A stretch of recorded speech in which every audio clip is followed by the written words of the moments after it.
الله والله والله والله وسلام على عباده الذين اصطفى خصوصا على سيد الرسل وخاتم الأنبياء أما بعد فأعوذ بالله من الشيطان الرجيم بسم الله الرحمن الرحيم إن عدة الشهور عند الله 12 شهرا في كتاب الله وقال النبي صلى الله عليه وسلم لا يؤمن أحدكم حتى أكون أحب إليه من والده وولده والناس أجمعين أو كما قال النبي صلى الله عليه وسلم إن الله وملائكته يصلون على النبي يا أيها الذين آمنوا صلوا عليه وسلموا تسليما اللهم صل على محمد بعدد كل داء ودواء وبارك وسلم يا رب صل وسلم دائما أبدا على حبيبك خير الخلق كلهم. اگلے صفوں کو پہلے پور کیا کریں. پہلی صف کے فضائل ہیں. حضور اکرم صلی اللہ علیہ وسلم نے ارشاد فرمایا اگر تمہیں پتہ چل جائے کہ پہلی صف کی فضیلت کیا ہے تو تم قرآن بازی کر کے جھگڑا کر کے پہلی صف میں بیٹھو. چونکہ پہلی صف میں فرشتے فخر کرتے ہیں. پہلی صف میں اللہ رب العزت ان کو نظر رحمت سے دیکھتے ہیں. آج ہمارے یہاں ایک بہت بڑی بیماری پیدا ہو گئی ہے مسلمانوں کے اندر کہ جہاں پیچھے جگہ ملتی ہے وہاں بیٹھ جاتے ہیں. حالانکہ حضور اکرم صلی اللہ علیہ وسلم کے زمانہ میں مسلمان آتے تھے صف میں بیٹھتے تھے بیٹھتے پیچھے تک صفیں بالکل سیدھی ہوتی تھی. اور جب آپ صلی اللہ علیہ وسلم نماز کے لیے تشریف لاتے تو صفوں کو سیدھا نہیں کرنا پڑتا تھا کہ بھائی وہ ادھر آ جائے یہ ادھر چلا جائے, یہ نہیں کہنا پڑتا تھا. سارے مسلمان بالکل سیدھے. آج بھی مسجد نبوی میں کعبۃ اللہ میں آپ دیکھیے تو مسلمان آگے جا کے بیٹھنا شروع ہو جاتے ہیں. تو یہ عادات ہے جو سیکھنا بہت ضروری ہے, بہت ضروری ہے. یہ چیز ماہ مبارک رجب کا شروع ہو چکا ہے. رجب کا مہینہ بہت برکات اور اہمیت کا مہینہ ہے. آپ صلی اللہ علیہ وسلم جب رجب کے چاند کو دیکھتے تھے تو آپ علیہ السلام دعا کیا کرتے تھے اللہم بارک لنا فی رجب و شعبان وبلغنا رمضان. اے اللہ یہ چاند رجب کا اور شعبان کا ہمارے لیے برکت والا بنا دے اور ہمیں رمضان کے مہینے تک زندہ رکھ پہنچا دے. یعنی گویا کہ رجب جو ہے وہ رمضان کی آمد کا مہینہ ہے. جیسے بادل آتے ہیں تو انسان دیکھ کے کہتا ہے کہ اب بارش ہونے لگی ہے. رجب کا مہینہ جیسے ہی آتا ہے تو مسلمان کی توجہ فوراً رمضان کے ماہ مبارک کی طرف چلی جاتی ہے اور مسلمان تیاری رمضان میں لگ پڑتا ہے. اب وہ تیاری کس طرح کی ہونی چاہیے وہ الگ ہمیں سرکار دو عالم صلی اللہ علیہ وسلم نے بتایا. رجب کے مہینہ کے اندر بہت سے خاص واقعات رونما ہوئے. ہم بیت اللہ کی طرف منہ کر کے نماز پڑھتے ہیں. پہلے کعبۃ اللہ مسلمانوں کا قبلہ نہیں تھا. آغاز اسلام میں مسلمانوں کا قبلہ بیت المقدس تھا. تحویل قبلہ کا واقعہ رونما ہوا. مسجد قبلہ مدینہ میں موجود ہے. وہاں آپ صلی اللہ علیہ وسلم نے 2 روایتیں ہیں ظہر کی نماز میں اور دوسری روایت ہے عصر کی نماز میں. 2 رکعات بیت المقدس کی طرف ادا کیے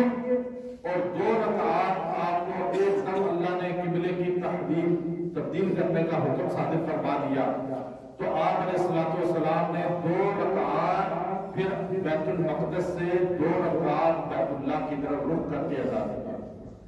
یہ قبلہ جو تبدیل ہوا، تحویل قبلہ کا جو واقعہ رونما ہوا، یہ رجب کے مہینہ کے اندر ہوا، اسی ماہ مبارک کے اندر ہمیں اللہ نے بیت اللہ قبلہ عطا فرمایا.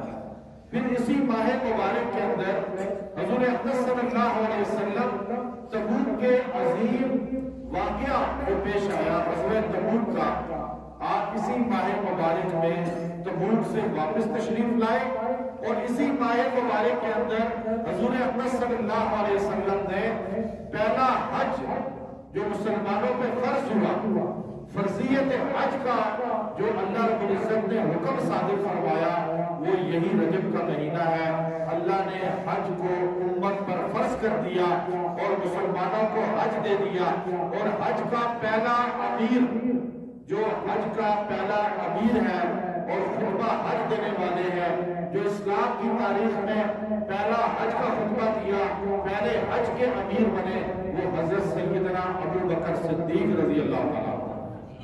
حضور اقدس صلی اللہ علیہ وسلم نے تبوک سے واپسی پر اسی ماہ رجب کے اندر سیدنا ابو بکر صدیق رضی اللہ تعالیٰ عنہ کو امیر الحج متعین فرمایا اور آپ کو فرمایا کہ آپ نے مسلمانوں کو خطبہ دینا ہے، حج کرانا ہے، اور یہ پہلا حج رجب کے مہینہ میں فرض ہوا. حضور علیہ السلام کے دستے مبارک پہ مکہ کی تکلیف دہ گھاٹیوں میں آپ صلی اللہ علیہ وسلم دعوت کے لیے پھرتے تھے. بازار عکاس میں کبھی حج کے سیزن میں آپ اس جگہ پہنچتے تھے اور مینا کی خانے کے اندر ایک ایک خانے میں جا کے دعوت توحید دیتے تھے. آپ صلی اللہ علیہ وسلم کی بات کو کوئی نہیں قبول کرتا تھا، کوئی نہیں مانتا تھا. آپ صلی اللہ علیہ وسلم کے ہاتھ میں 12 آدمی مدینہ منورہ سے آئے انصاری تھے. ان 12 آدمیوں نے اس جگہ پہ جہاں آج شیطان کو کنکریاں ماری جاتی ہیں، اس سے پہلے حرم کی طرف خالی پلاٹ ہے، وہاں ایک 4 دیواری چھوٹی سی بنی ہوئی ہے، بالکل 4 فٹ کی 4 دیواری ہے.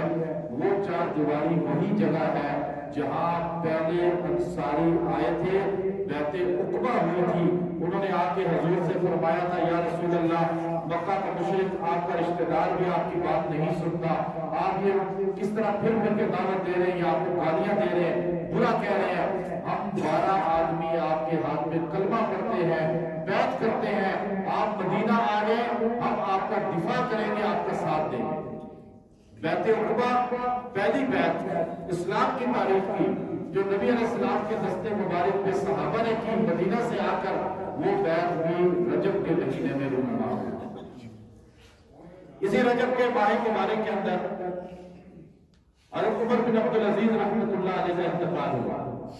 عمر بن عبدالعزیز رحمۃ اللہ علیہ وہ عظیم انسان ہے جن کو خلیفہ پنجم بھی کہا جاتا ہے، جن کو رسول اللہ صلی اللہ علیہ وسلم کے صحابہ سے نسبت تھی کہ صحابہ کے بعد اگر کوئی سب سے زیادہ عادل حکمران گزرا ہے وہ عمر بن عبدالعزیز رحمۃ اللہ علیہ، اور آپ اس امت کے پہلے مجدد ہیں اور آپ کو اللہ رب العزت نے صفات کاملہ عطا فرمائی تھی. اور آپ کے دور میں بھیڑیا اور بکری ایک پانی جو ہے چشمے سے پیتے تھے، کوئی آپس میں نفرتیں نہیں تھی. جب حکمران صحیح ہوتا ہے تو عوام خود بخود ٹھیک ہو جاتی ہے، جب حکمران غلط ہوتا ہے تو عوام بھی غلط ہو جاتی ہے. عمر بن عبدالعزیز رحمۃ اللہ علیہ کا جب وصال ہوا تو ایک چرواہا بکریاں چرا رہا تھا اور اس نے دیکھا کہ میری بکریوں پہ ایک بھیڑیے نے حملہ کر دیا اور ایک بکری کو پکڑ کے چیر پھاڑ کے کھا رہا ہے. تو اس وقت چرواہا رونے لگا، لوگ جمع ہو گئے، لوگوں نے کہا تو روتا ہے ایک بکری کی وجہ سے، تیرا اتنا ریوڑ ہے، اتنی بکریاں ہیں، تیری ایک بکری خالی بھیڑیا نے چیر پھاڑ کے کھا لی اور تو رونا شروع کر دیا بچوں کی طرح. وہ کہنے لگا میں بکری کو نہیں دیکھ کے رو رہا، آج اس شخصیت کو رو رہا ہوں جس کی برکات تھی کہ بھیڑیا اور بکری ایک چشمے سے پانی پیتے تھے. آج اس بھیڑیے نے میری بکری پہ حملہ کیا، مجھے یقین ہو چلا ہے کہ عمر بن عبدالعزیز کا انتقال ہو گیا ہوگا. اور پتہ چلا اسی لمحے انتقال ہوا تھا۔ وہ عمر بن عبدالعزیز اس رجب کے مہینہ کے اندر اس دنیا سے رخصت ہوئے، اور پھر اسی ماہ مبارک کے اندر حبشہ کا وہ بادشاہ جسے نجاشی کہا جاتا ہے، وہ دنیا سے رخصت ہوا، جو عیسائی تھا، لیکن جب جعفر طیار رضی اللہ تعالیٰ عنہ نے اس کے سامنے خطبہ کھڑے ہو کے توحید کا بیان کیا، عیسیٰ بن مریم علیہ السلام کی شان کو بیان کیا، قرآن سے سورہ مریم کو بیان کیا، تو وہ نجاشی بادشاہ تنکا اٹھا کے کہنے لگا، اے مسلمانوں، جو تم نے ہمارے نبی عیسیٰ کی شان بیان کی ہے، اس تنکا برابر بھی نہ کمی ہے نہ زیادتی ہے، تم نے حق ادا کیا ہے۔ عیسیٰ اللہ کے بیٹے نہیں ہے، اللہ کی روح ہے، اللہ کے نبی ہیں، اللہ کے برگزیدہ ہیں، بندے ہیں۔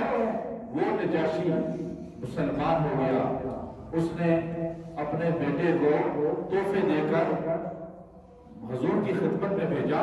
ایتھوپیا ملک کے آج بھی میں اس حصے میں گیا ہوں، اکثر جگہوں پہ میں الحمدللہ، تو وہ لوگ آج بھی حضرت جو ہے بلال حبشی بھی انہی علاقوں کے تھے، اور اس سے نسبت قائم کرنے کے لیے وہ آج بھی اپنے سلاخیں گرم کر کے بچوں کو پیدائش کے بعد یوں پھیرتے ہیں سر میں اور چہرے پہ، تاکہ یہ نشان نظر آئیں، یہ بلالی بنے۔ اب دیکھیے وہ جاہل لوگ ہیں، صحابہ سے اتنی محبت ہے ان کو کہ جاہل غربت والے ملک ہیں، غربت والے وہ ہر درجے زیادہ، لیکن جب بچہ پیدا ہوتا ہے تو اس بچے کو، حالانکہ بچے تو حضرت بلال کو نشان تھی، نجاشی بادشاہ کو بھی تھے نشان، جو چہرے پہ اس طرح وہ ان کے کالے رنگ میں نشان آتے ہیں۔ یہ ملک کے عورتیں اپنے بچوں کو صحابی کی نسبت کی وجہ سے اپنے بچے کو پیدا ہونے کے بعد سلاخیں گرم کر کے اس طرح پھیرتے ہیں تاکہ یہ بلالی نہ ہو۔ ہم میں سے صحابہ سے کسی کو محبت ایسی ہے، چلو وہ طریقہ صحیح نہیں ہے ان کا، لیکن نسبت کتنی ہے ان کی۔ ہم تو صحابہ کے نام رکھنے کو تیار نہیں ہیں۔ آج نام دیکھیں گھروں میں کہتے ہیں جی کوئی نام ایسا بتائیں جو زیادہ ماڈرن لگے، انگریزوں کا نام لگے، ہندوؤں کا نام لگے۔ آپ مجھ سے لوگ کہتے ہیں کہ نام بتائیں، اکثر پوچھتے جی بچے ہیں نام بتائیں، آپ کوئی تجویز کریں۔ جب میں خلفاء راشدین یا امہات المومنات میں سے کوئی نام بھیجتا ہوں تو کہتے ہیں کوئی اور نام بتائیں۔ اچھا صحابہ کے بھیجتے ہوئے نام تو کہتے ہیں اور بتائیں، جب آپ کو جس کو نام بتا دیں تو ایک دم ان کو پسند آتا ہے، جو نام پسند ہی نہیں ہے صحابہ کا، ایسی ہے جہالت آ گئی ہے۔ اور کہتے ہیں جی ہمارے خاندان میں ہے یہ نام، بھائی خاندان میں بشک ہو، حضور کے صحابہ میں عبداللہ نام کے کتنے صحابی تھے، فاطمہ نام کی کتنی صحابی تھی۔ دیکھیں حضور کی چچی بھی فاطمہ تھی اور حضور کی بیٹی بھی فاطمہ ہے۔ حضور نے یہ نہیں کہا کہ میری چچی کا نام، کون چچی پتہ ہے آپ کو؟ حضور کی حضرت علی کی والدہ، شیر خدا کی والدہ فاطمہ ہے، اور حضور کی حضرت علی کی بیوی بھی فاطمہ ہے۔ حیرت کی بات ہے، انہوں نے کہنے کہا کہ یہ تو میری چچی کا نام ہے، میں اپنی بیٹی کیوں رکھوں گا؟ بات یہ ہے کہ اصل نام کے معنی کو دیکھنا چاہیے۔ ہمارے ہاں صحابہ سے محبت ختم ہوتی جا رہی ہے۔ صحابہ سے محبت یہ نہیں ہے کہ آپ گانا خالی صحابہ کا لگا دیں، آپ عملاً طور پہ صحابہ کی زندگی کو اپنائیں، صحابہ کے کردار کو اپنائیں، صحابہ کا نام لیں عملاً طور پہ۔ اب نام رکھیں بچوں کے صحابہ کا، اور خاص طور پہ رجب کے مہینہ میں آپ کو بتا رہا ہوں، آپ اپنے بچوں کے نام معاویہ رکھیں، پھر آپ کو سچی محبت صحابہ سے ہوگی، پتہ چلے گا اس کا۔ اب نجاشی نے اپنے بیٹے کو بھیجا، بیٹا اس کا کشتی کے غرق ہونے کی وجہ سے رستے ہی میں فوت ہو گیا، پوری کشتی الٹ گئی سمندر میں۔ نجاشی بھی فوت ہو گیا بعد میں، اسی ماہ مبارک میں رجب میں نجاشی فوت ہوا۔ حضور صلی اللہ علیہ وسلم میں مدینہ میں وہ جگہ موجود ہے، اچھا آثار ابھی تک موجود ہے، اس جگہ کو آپ نے دیکھا جہاں نجاشی کا آپ نے غائبانہ نماز جنازہ پڑھایا۔ آپ نے صحابہ سے کہا صحابہ یہ فرشتوں نے میرے سامنے اس کی بیعت لا کے رکھ دی ہے، اور وہ بیعت اللہ نے آپ کے سامنے ظاہر کر دی۔ اس پہ علماء نے لکھا ہے کہ غائبانہ نماز جنازہ صرف حضور کے ساتھ خاص ہے، ہر امتی غائبانہ نماز جنازہ نہیں پڑھ سکتا کہ ہم بھی آپ پڑھنا شروع کر دیں کہ غائبانہ نہیں۔ کچھ چیزیں حضور کا خاصہ ہے، حضور کے لیے خاص ہے۔ حضور صلی اللہ علیہ وسلم نماز جنازہ غائبانہ پڑھی نجاشی بادشاہ کی، اس کے علاوہ حضور کے کتنے صحابہ شہید ہوئے بنو لحیان قبیلہ کے اندر، حضور کے کتنے صحابہ شہید ہوئے غزوہ موتا کے اندر، حضور علیہ السلام کے کتنے صحابہ شہید ہوئے دیگر سریا کے اندر، غزوات کے اندر۔ حضور نے کسی ایک کی بھی غائبانہ نماز جنازہ نہیں پڑھی، حضور نے صرف نجاشی کی پڑھی۔ کیوں؟ تاکہ امت کو پتا چل جائے کہ نجاشی عیسائی نہیں ہے، مسلمان ہو چکا ہے، چونکہ وہ آیا نہیں تھا، وہ وہاں پر تھا، خالی اس نے کلمے کا اظہار کیا تھا، بیٹے کو بھیجا، وہ شہید ہو گیا، بیٹا بھی مسلمان ہو گیا تھا۔ اب یہ رجب کے مہینے میں واقعہ پیش آیا۔ اسی ماہ مبارک کے اندر مسلمانوں نے پہلی ہجرت کی ہے، تنگ آ کر مکہ کے مشرکوں سے۔ حضور علیہ السلام نے اجازت پر حمل فرمائی، حضور کی بیٹی حضرت عثمان غنی رضی اللہ عنہ کی زوجہ اور پھر دیگر جعفر طیار، اہل بیت کے یہ خاص لوگ ہیں، اہل بیت کے جو مکہ سے ہجرت کر کے حبشہ چلے گئے۔ یہ ہجرت جو اسلام کی پہلی ہجرت ہے، یہ بھی رجب کے مہینہ میں رونما ہوئی، رجب کے مہینہ کے اندر۔ اسی رجب کے مہینہ کے اندر ایک ایسی عظیم شخصیت کی ولادت ہوتی ہے، ایک ایسی عظیم شخصیت جن کو حیدر کرار سیدنا علی المرتضی رضی اللہ تعالیٰ عنہ کہا جاتا ہے۔ سیدنا علی رضی اللہ تعالیٰ عنہ 13 رجب کو پیدا ہوئے، 13 رجب کو آپ کی ولادت ہوئی۔ آپ کو کرم اللہ وجہہ کہا جاتا ہے، جو کہ خارجی لوگ، جو آپ کے گروپ کے لوگ، آپ کی جماعت کے لوگ، جب آپ کا تحقیم کا واقعہ پیش آیا اور آپ نے ابو موسیٰ اشعری رضی اللہ تعالیٰ عنہ کو ادھر سے اپنی طرف سے اور عمر بن عاص رضی اللہ تعالیٰ عنہ کو امیر معاویہ رضی اللہ کی طرف سے حکم بنایا، حکم بنا کر تحقیم کا واقعہ پیش آیا، تو آپ نے کہا جو عمر بن عاص اور ابو موسیٰ اشعری یہ دو ثالث فیصلہ کریں گے، وہ علی اور معاویہ دونوں قبول کر لیں گے۔ جب یہ آپ نے فیصلہ آپ نے بھی کر لیا، امیر معاویہ نے بھی کر لیا، تو ابو موسیٰ اشعری رضی اللہ تعالیٰ عنہ اور عمر بن عاص رضی اللہ تعالیٰ عنہ ایک فیصلہ کر دیا۔ اس فیصلے کی وجہ سے چونکہ علی المرتضیٰ نے ثالث بنا دیا تھا ابو موسیٰ اشعری کو اپنی طرف سے، تو آپ کی گروپ کے لوگ جو شر پسند تھے، جو نام علی کا لیتے تھے لیکن دل میں علی کی محبت نہیں تھی بلکہ بغض علی تھا۔ زبان سے تو علی سارے کہتے ہیں، زبان سے تو علی سارے کہتے ہیں، لیکن اصل میں علی والی زندگی بنانے اپنانے والے، علی المرتضیٰ والا کردار اپنانے والے صحیح معنوں میں علی ہیں والے ہیں، ورنہ تو علی المرتضیٰ کا نام سارے کہتے ہیں۔ اس لیے یاد رکھیے ہم سارے علی المرتضیٰ کے ماننے والے ہیں۔ کوئی ہے جو کہے میں علی المرتضیٰ کو نہیں مانتا، علی المرتضیٰ کی شان کو نہیں مانتا؟ علی المرتضیٰ کی شان اعلیٰ ہے، عرفہ ہے، بلند ہے، اتنی بلند ہے کہ میں اور آپ جتنی سوچ رکھتے ہیں اس سے بھی زیادہ ہے، جو الفاظ رکھتے ہیں اس سے بھی زیادہ ہے، جو جملے ہمارے پاس ہیں وہ کچھ حیثیت نہیں رکھتے۔ جب رسول اللہ نے فرما دیا من کنت مولا فہذا علی المولا، جس کا میں مولا ہوں علی اس کا مولا ہے۔ ہم تو علی المرتضیٰ کی شان کو بیان کرتے ہیں لیکن علی المرتضیٰ سے سچی محبت کرتے ہیں۔ علی المرتضیٰ کعبے میں پیدا ہوئے، یہ مسلم حقیقت ہے، اس سے کوئی اعتراض کوئی اختلاف نہیں ہے، لیکن کعبہ اللہ میں پیدا ہونے کی وجہ سے علی المرتضیٰ کو شان نہیں ملی۔ یاد رکھیے میری بات، کعبے میں پیدا ہونا کوئی شان کی بات نہیں ہے۔ کعبہ تو ایک حادثاتی واقعہ تھا کہ کعبے کا اندر بت رکھے ہوئے تھے، آپ کی والدہ لازم بات ہے وہاں گئی تھی اور اس وقت تک توحید تھی نہیں، اللہ کو جانتا ہی کوئی نہیں تھا، اللہ کا تعارف ہی کوئی نہیں تھا، کوئی لات کو پکارتا تھا، کوئی منات کو پکارتا تھا۔ 360 کے پجاری تھے مکے کے سارے لوگ، اور 360 سے ہٹا کر ایک رب کا پجاری کو کس نے بنایا؟ سارے بولے کس نے بنایا؟ حضرت محمد صلی اللہ علیہ وسلم نے۔ تو اب 360 کی عبادت کی حد سے سے جا کر اگر وہاں پر بچے کی پیدائش ہو جاتی ہے آپ اس کو سعادت نہیں کہیں گے، وہ ایک حادثاتی واقعہ ہے۔ علی المرتضیٰ کی شان یہ ہے کہ آپ کو رسول اللہ صلی اللہ علیہ وسلم کی صحابیت، رسول اللہ کے داماد بنے اور جنت کے اندر حضور کے پڑوسی بنے۔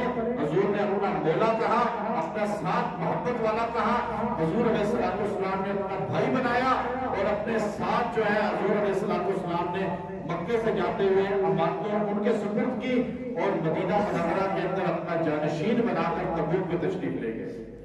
یہ آپ کی شان ہے جو بیان کرنی چاہیے۔ پھر آپ دیکھیے اسی ماہ مبارک کے اندر یہ مسلمانوں کا پہلا قبلہ جسے بیت المقدس کہا جاتا ہے، وہ بیت المقدس جو آج مسلمانوں سے چھین لیا گیا، آج وہ مسلمان آزادی سے نماز بھی ادا نہیں کر سکتا، لیکن وہ بیت المقدس ہے جس کو سیدنا عمر بن خطاب رضی اللہ تعالیٰ عنہ نے بغیر لڑے فتح کیا، بغیر لڑے فتح کیا۔ عیسائیوں نے کہا ہماری تورات انجیل میں لکھا ہے مسلمانوں کا بادشاہ جو بیت المقدس کو فتح کرنے آئے گا، جس کے 17 پیمن لگے ہوں گے اور وہ عاجزی انکساری کا پیکر ہوگا کہ خود پیدل سفر کرے گا اور نوکر اس کا سواری پہ بیٹھا ہوگا۔ یہ مسلمانوں کا بادشاہ جب بیت المقدس کی طرف بڑھے گا، اے راہبوں، اے پادریوں، اگر تم نے ان سے مقابلہ کیا تو دین عیسائی دنیا سے مٹ جائے گا، ختم کر دیا جائے گا، کیونکہ ان کو پتا تھا کہ عمر بن خطاب وہ انسان ہے جس کے رستے میں شیطان بھی کبھی نہیں آ سکتا۔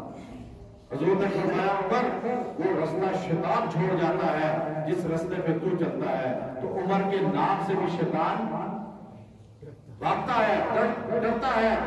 آج کا شیطان بھی عمر خطاب نہیں، ملا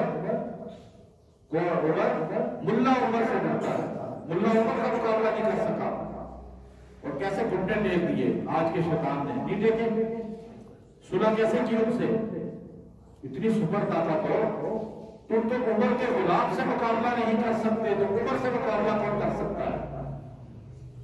عمر کے غلام سے ہمیں اللہ بتاتا ہے دنیا میں کہ ہم بھی اگر عمر بن خطاب کے غلام بن جائیں تو ہمارا مقابلہ کوئی نہیں کر سکتا۔ ایک ملا عمر غلام بنا تو اللہ نے نام کی کتنی صفت ہوتی ہے، تو آپ بھی نام رکھا کریں عمر۔ اللہ اللہ اللہ